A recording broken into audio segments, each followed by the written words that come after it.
আমরা খালেদা জিয়াকে তারেককে দেশ থেকে এই ক্ষমতার থেকে তাড়ালাম কেন?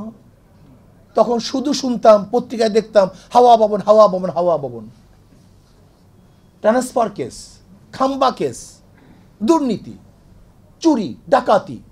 পত্রিকায় প্রতিদিন আসতে হেডলাইনে এত টাকা চুরি হয়েছে, এত টাকা ঘুষ হয়েছে, এত টাকা বাণিজ্য হয়েছে।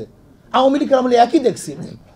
যদি আবারও সেই বিএনপিকে ক্ষমতায় আনার জন্য আমাদের দেশের শিক্ষিত সমাজ, নীতিবান সমাজ কথা বলে, তাহলে আমরা তাদেরকে কি বলতে পারি? আমাকে বলুন, আমরা কি বলতে পারি?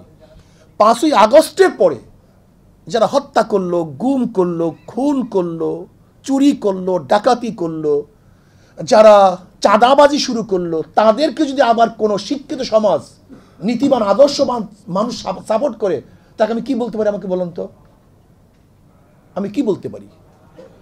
আমি বিশ্বাস করি আমাদের সবচেয়ে বড় অভাব হলো নীতি আদর্শের। চরিত্রবান মানুষ নেই, আদর্শবান মানুষ নেই। দেখবেন আমার এক ভাই বললেন, এ দেশটা বিভিন্ন আদর্শের মানুষের বসবাসের স্থান। কি বলি? মুসলমান, হিন্দু, খ্রিস্টান, বৌদ্ধ, কিন্তু তখন কিন্তু পার্সেন্টেজ হিসাব করি না। মুসলমান, হিন্দু, বৌদ্ধ, খ্রিস্টান বলার সময় সবাই সমান, কিন্তু কেউ কি চিন্তা করছি পার্সেন্টেজ আর কি? এই চিন্তা কার মধ্যে আসে নাই? এখানে বিশাল একটা শুভঙ্করের ফাঁকি। আমরা যখনই দেশকে গড়তে যাই তখন একই সাথে সবার নাম উল্লেখ করি, কিন্তু এখানে যে 92% মুসলমানদের দেশ, এই মুসলমানদের চিন্তাটা তখন মাথা থেকে চলে যায়।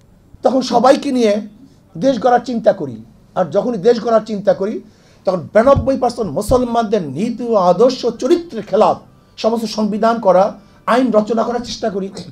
যেমন ধরে নেন ট্রান্সজেন্ডার, এটাকে মুসলমানরা মানে, আমাদের উপর চাপিয়ে দেওয়া হয়েছে। এর জন্য আমি প্রধান উপদেষ্টার সাথে যখন সাক্ষাৎ করেছিলাম, আমি তাকে অনুরোধ করেছি পাশ্চাত্যদের কোনো সংস্কৃতি যেন আমাদের উপর চাপিয়ে দেওয়া না হয়, চাপিয়ে দেওয়া না হয়। আজকে যারা বাস্তবায়ন করবে আমাদের আইন কানুন, তাদের চরিত্রটা কি? এই যে সমকালের উদাহরণ দিছে আমাদের এক যুবক ভাই, গতদিন তাদের চরিত্র কি ছিল, আজকে তাদের চরিত্র কি? আপনি কি চিন্তা করতে পারছেন সুপ্রিম কোর্টের পুরা বেঞ্চ সরকার পরিবর্তন হওয়ার পরে যদি পরিবর্তন হয়ে যায়, সেই দেশটা কোথায়? যে ইউনিভার্সিটি সর্বোচ্চ বিদ্যাপীঠ, সেখানের ভিসি সহ যদি প্রফেসররা সেখান থেকে রিজাইন দিতে বাধ্য হয়, সেটা দেশটা কোথায়? আমাদের দেশে নীতি ও আদর্শ কোনো চর্চা হয় না, শুধু গবেষণা হয়।